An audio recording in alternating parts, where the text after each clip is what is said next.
Assalamualaikum warahmatullahi wabarakatuh. Saya Alifa Skarkinasi, NPM 1914-15001. Saya akan mempresentasikan sebuah jurnal yang berjudul Perilaku Makan Siamang Dewasa di Hutan Terganggu dan Tidak Terganggu. Yang akan saya bahas adalah pendahuluan, bahan dan metode, hasil dan pembahasan, serta kesimpulan. Pendahuluan. Yang melatar belakangi penelitian ini adalah salah satu satwa primata, yaitu siamang yang hidup di Taman Nasional Bukit Barisan, merupakan hewan yang dilindungi menurut undang-undang. Sebagai satwa arboreal yang menyukai hidup pada hutan primer dengan tajuk rapat, seperti jenis primata lainnya, siamang memiliki perilaku pembagian waktu tertentu dalam melakukan aktivitas. Namun, pola itu dapat saja berubah bila faktor lingkungan yang mempengaruhi berubah. Kawasan penduduk di sekitar Taman Nasional Bukit Barisan mengakibatkan kegiatan ekstraksi sumber daya alam hayati, pembukaan lahan baru untuk pertanian dan perkebunan, kebakaran, perburuan, penjarahan kayu, dan penebangan liar yang tidak dapat dihindari lagi. Akibatnya, 20% dari kawasan atau sekitar 23,785 hektar berubah menjadi lahan pertanian, belukar, ataupun area gundul. Beberapa penelitian mengenai perilaku makan siamang memang sudah dilakukan. Namun untuk melihat perilaku makan siamang di Taman Nasional Bukit Barisan Selatan secara lebih rinci, pada hutan yang terganggu dan hutan tidak terganggu tidak pernah dilakukan. Tujuan penelitian ini adalah mempelajari dan mengkaji perilaku makan siamang di hutan terganggu dan hutan tidak terganggu di Taman Nasional Bukit Barisan Selatan. Bahan dan metode.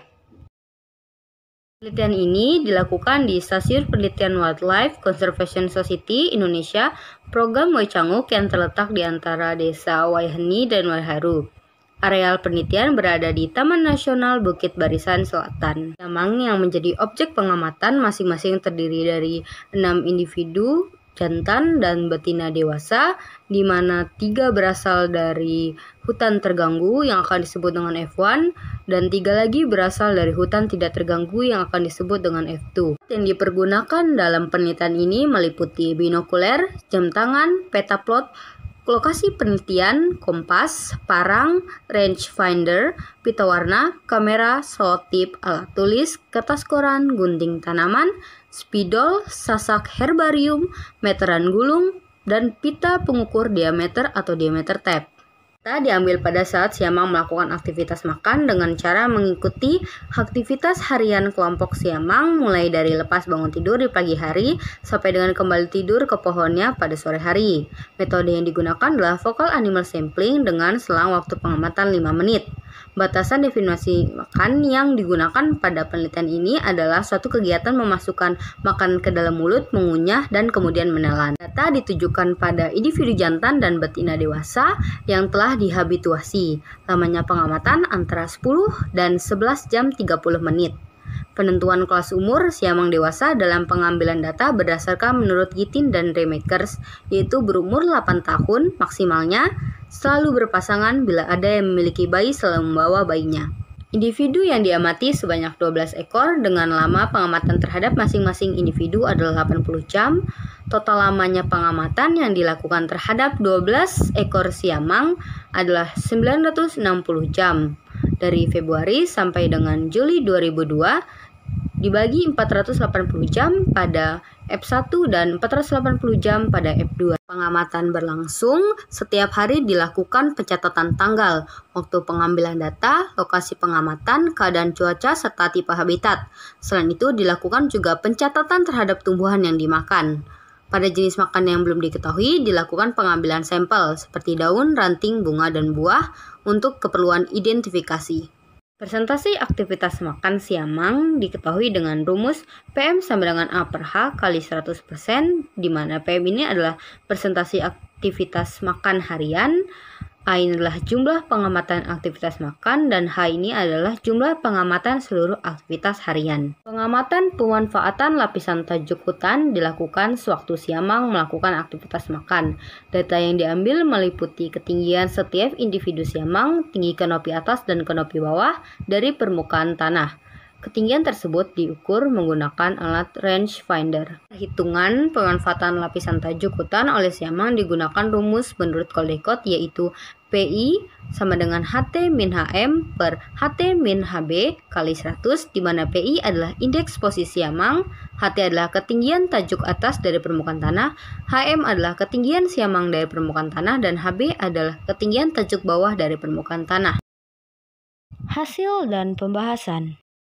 Siamang merupakan hewan yang melakukan aktivitas di siang hari atau diurnal.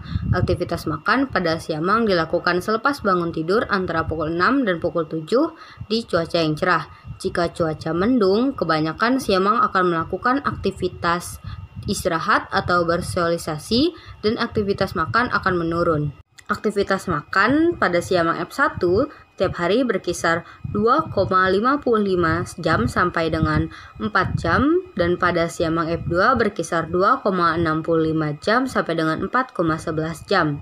Pengamatan pada gambar 1 dan gambar 2 menunjukkan bahwa siamang lebih sedikit menggunakan aktivitas makan dibandingkan menggunakan aktivitas istirahat. Persentase aktivitas makan yang dilakukan siamang di F1 dan F2 berturut-turut adalah 31% dan 34%. Siamang di F2 lebih banyak 3% menggunakan aktivitas hariannya untuk aktivitas makan dibandingkan dengan siamang di F1. Persentase aktivitas makan mungkin disebabkan oleh kebakaran dan illegal logging, sehingga sinar matahari lebih banyak menembus ke segala lapisan hutan. Sinar matahari juga mempercepat fase generatif tumbuhan yang merangsang dari berbagai jenis tumbuhan untuk memproduksi buah dan bunga, yang mengakibatkan kelimpahan makanan di habitat siamang F2. Kelimpahan makanan memudahkan siamang untuk mendapatkannya, sehingga waktu aktivitas makan siamang pun meningkat. Aktivitas makan siamang dipengaruhi oleh palatabilitas dan kelimpahan suatu jenis makanan yang tersebar tetapi tetap terjangkau oleh satwa. 3 memperlihatkan bahwa siamang F1 dan F2 memiliki pola fluktuasi aktivitas makan harian hampir sama, di mana aktivitas makan dimulai pada pukul 6 sampai dengan 7, terus meningkat pada pukul 12 sampai pada pukul 14. Setelah itu menurun hingga mencapai titik terendah pada pukul 17.30. Antara pukul 7 dan 8 digunakan untuk beristirahat. Setelah itu siamang F2 kembali melakukan aktivitas makan, sementara aktivitas makan siamang F1 dimulai lagi pada pukul 9. Aktivitas istirahat pada siamang digunakan untuk memulihkan diri akibat kelelahan serta pengaruh suhu lingkungan yang terus meningkat setelah melakukan penjelajahan dalam mencari sumber makanan. Setelah istirahat, siamang F1 dan F2 kembali melakukan aktivitas makan sampai pukul 12 dan kembali melakukan istirahat sampai pukul 13. Istirahat siang biasanya dilakukan dalam waktu 30 menit dan sampai 1 jam, bahkan kadang lebih sambil melakukan aktivitas menelisik ataupun bermain sesama individu dalam satu kelompok. Aktivitas istirahat siang, siamang kembali melakukan aktivitas makan sampai memasuki pohon tidurnya pukul 17.30. Apabila pohon tidur juga merupakan pohon sumber makanan yang sedang berbuah, maka siamang sering terlihat melakukan aktivitas makan sampai matahari terbenam. Aktivitas siamang berlangsung sepenuhnya di atas pohon dengan memanfaatkan lapisan tajuk hutan yang bervariasi.